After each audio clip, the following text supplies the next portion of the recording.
আমার খাওয়া দেখলে নাকি সবার জিব্বা দিয়ে পানি পড়ে। লাগবে না, এটা কিসের চালটা ড্রাই। সব কষ্টিক দেওয়া। আমি স্কচ টেপের উপর দিয়ে মুচড়ামুচড়ি শুরু করে দিচ্ছি।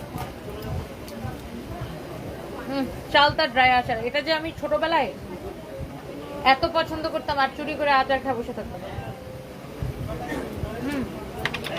আমার খালারা আচার বানায় রোদে শুকাই দিয়ে দিতাম, ওখান থেকে চুরি করে খাবো।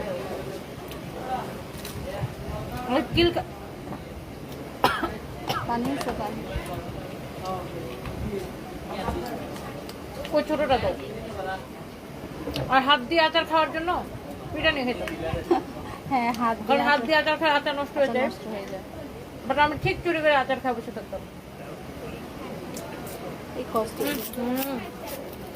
এটা মনে হয় আমরা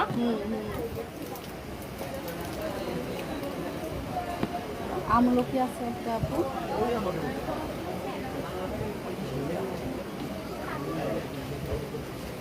কার কার আমার আচার খাওয়া দেখে আচার খাইতে ইচ্ছা করতেছে বলেন। আর সবচেয়ে ইন্টারেস্টিং হচ্ছে সবগুলা ড্রাই আচার। উফ আল্লাহ, আমটা দেখে তো নির্ঘাত জিব্বা দিয়ে পানি পড়বে। এটা হচ্ছে আমের ড্রাই আচার।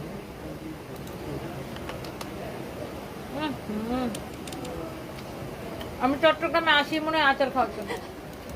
আমি চট্টগ্রামে আসি হ্যাপি ইয়াসমিন আপুর হাতের আচার খাওয়ার জন্য। এত ফ্রেশ।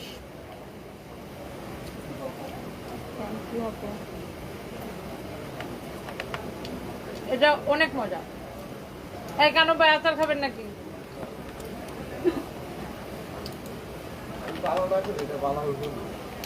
একটা খায় দেখেন। আমি পালা না করলে এটা ভালো হবে না। অনেক ভালো, হ্যাঁ রিভিউ দেন। আমি জানি যতগুলো মানুষ আমারে দেখতেছে সবগুলো আমারে বদবদ দিতেছে, কারণ সবার জিব্বা দিয়ে পানি পড়তেছে আর কেউ খাইতে পারতেছে না।